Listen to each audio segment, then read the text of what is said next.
Você está vivendo seu dia. E, de repente, algo muda. O coração acelera. A respiração fica estranha. O corpo parece diferente. Talvez venha uma tontura. Uma sensação de desmaio. Uma pressão no peito. E então, o medo aparece. Tem algo errado. Isso não é normal. E se for algo grave? E, em segundos, o corpo entra em alerta total. Mas existe algo extremamente importante, que pode mudar completamente a forma como você vive isso. A sensação não é o perigo. Quando o corpo muda, a mente tenta explicar. E quase sempre, ela escolhe a pior explicação possível. Isso é perigoso. Algo está errado. Eu não vou aguentar. Mas o corpo não está tentando te prejudicar. Ele está tentando te proteger. Marco Aurélio observava que não devemos confundir a sensação com o julgamento sobre ela. A sensação acontece, mas o sofrimento vem da interpretação. Quando você sente ansiedade, seu corpo entra em modo de sobrevivência. Acelera o coração. Aumenta a respiração. Ativa os músculos. Libera adrenalina. Tudo isso tem um único objetivo: te preparar para agir. Não para te machucar. Não para te fazer perder o controle. Mas para te proteger. O problema é que o cérebro pode ativar esse sistema sem um perigo real. E aí começa a confusão. Se não há perigo, por que parece que há? Porque o corpo não diferencia bem perigo real, perigo imaginado. Se o cérebro interpreta algo como ameaça, o corpo reage como se fosse verdade. Coração acelera. Mãos suam. Sensação de urgência. E isso é tão intenso que convence você. Se estou sentindo isso, deve ser real. Mas intensidade não é prova. Esse é um dos pontos mais importantes desse vídeo. Sensação não é evidência. Você pode sentir medo sem perigo, tontura sem desmaio, coração acelerado sem risco. Mas a mente liga tudo isso e cria uma história. Epicteto dizia: não são as coisas que nos perturbam, mas o que pensamos sobre elas. E aqui, a sensação é a coisa, mas o pensamento é o que perturba.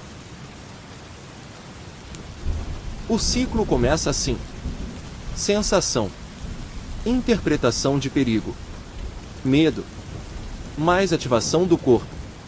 E então, mais sensação, mais medo, mais interpretação. E isso vira um ciclo fechado.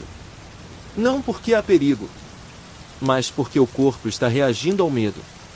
Medo da sensação. Depois de um tempo, o problema deixa de ser a sensação e passa a ser o medo dela. Medo do coração acelerar. Medo da tontura. Medo de sentir de novo. E isso cria algo muito específico: hipervigilância. Você começa a observar o corpo o tempo todo. Qualquer mudança vira alerta. E quanto mais você observa, mais você sente. E mais você se assusta. Isso é importante ouvir. Seu corpo não está contra você. Ele não está quebrando.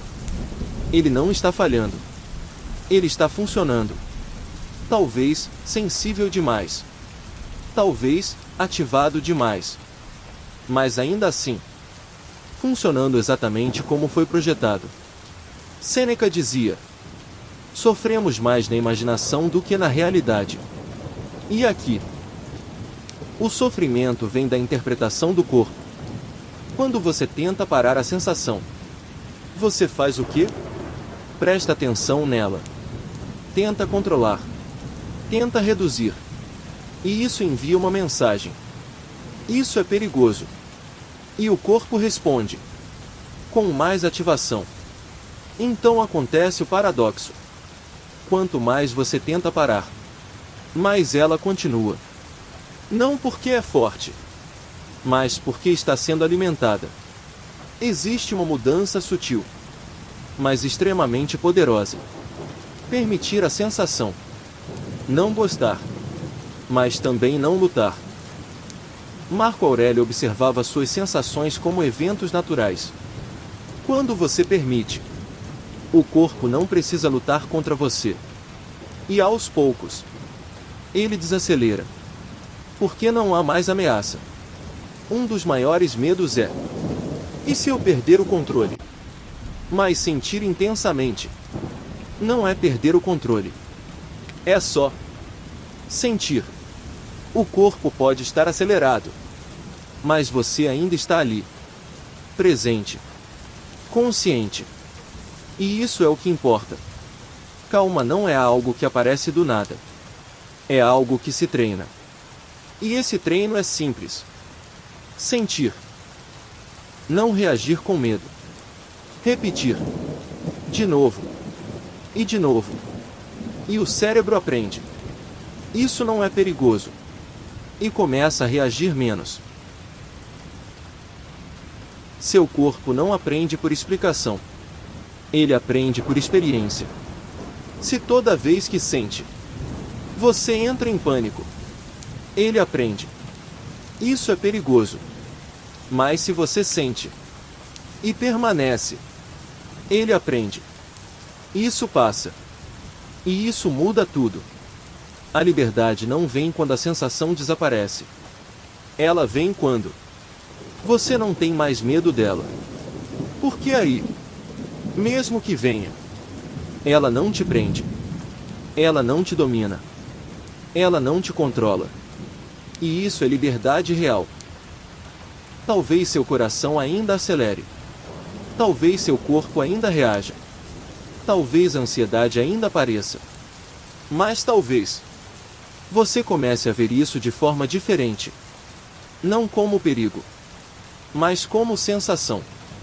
Algo que vem e vai, sem precisar ser combatido, sem precisar ser evitado, sem precisar ser resolvido. Respira. Seu corpo está tentando te proteger. E você está seguro.